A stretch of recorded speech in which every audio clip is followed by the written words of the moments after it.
je vais tout plaquer pour faire le tour du monde avec 0 €. Waouh! Pour Dakar, s'il vous plaît. Hola, ¿puedo dormir en su casa?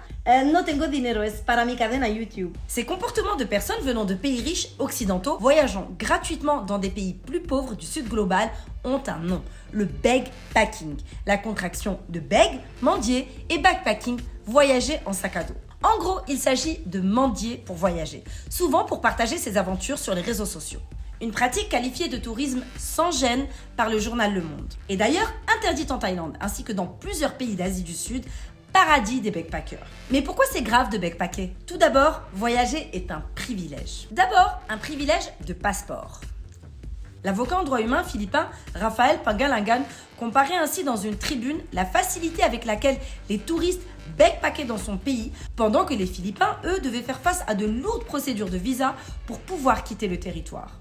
L'auteur Majda Saidi, qui se présente comme tiers-mondiste, rappelle qu'avec ses passeports africains, il faut présenter un minimum de revenus pour pouvoir voyager. En plus du privilège de passeport, ce qui se joue est le privilège blanc. Louise, malaisienne, interviewée par France 24 à ce sujet, explique que si les backpackers n'avaient pas été blancs, ils auraient reçu un tout autre traitement.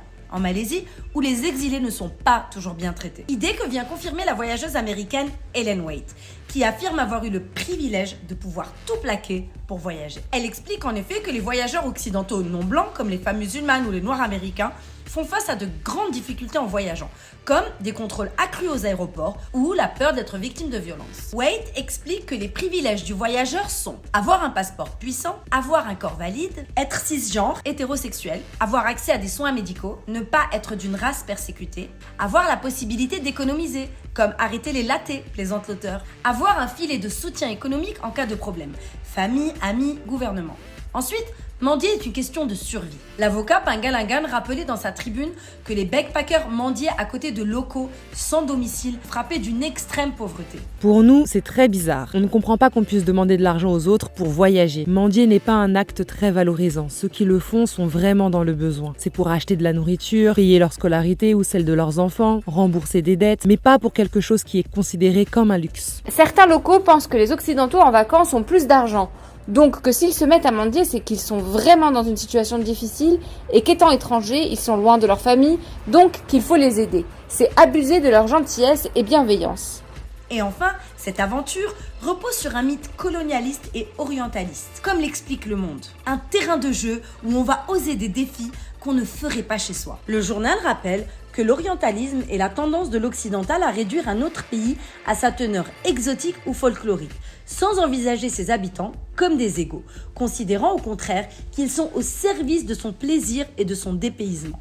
Ainsi, pour Louise, l'étudiante malaisienne interviewée par France 24, le backpacking cultive le mythe du pauvre non-blanc qui vient aider l'homme blanc en détresse. Ce nouveau phénomène du backpacking prouve pour moi que l'industrie du tourisme dans les pays du Sud est problématique. Elle nourrit le mythe du bon sauvage, une personne non blanche, gentille et bien intentionnée, mais pauvre et ignorante qui ne cherche qu'à rendre service à l'homme blanc et l'accueillir comme il se doit dans son pays. Pour conclure sur le backpacking, comme le dit si bien Majda Saidi, L'invité, c'est vous. Et comme tout bon invité, il faut comprendre et apprécier les règles de son hôte sans l'envahir. Savoir voyager, ça veut dire respecter les lieux sacrés, les lois locales, les locaux et leur manière de vivre. Ce n'est pas transformer leur pays en une caricature, une terre mystique d'aventure ou tout simplement une cour de récréation pour touristes. mon voyage est annulé, la journaliste AG+ dit que c'est pas éthique.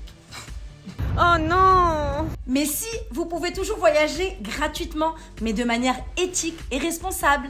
Ah, ouf! Si vous n'avez pas d'argent et que votre passeport vous le permet, il y a plusieurs manières de le faire. Vous pouvez faire du woofing, c'est-à-dire travailler dans une ferme n'importe où dans le monde, en échange d'un toit et de nourriture. C'est du travail, quelques heures par jour avec d'autres voyageurs et du temps libre pour visiter le pays. Vous pouvez aussi aider une famille avec les plateformes Workaway ou Homestay, avec un talent que vous avez par exemple, à la cuisine, à l'entretien, au babysitting ou encore avec les réseaux sociaux, en échange d'un toit et de nourriture, en vivant ainsi avec la famille et en expérimentant au plus près la culture locale, en apprenant la langue, etc.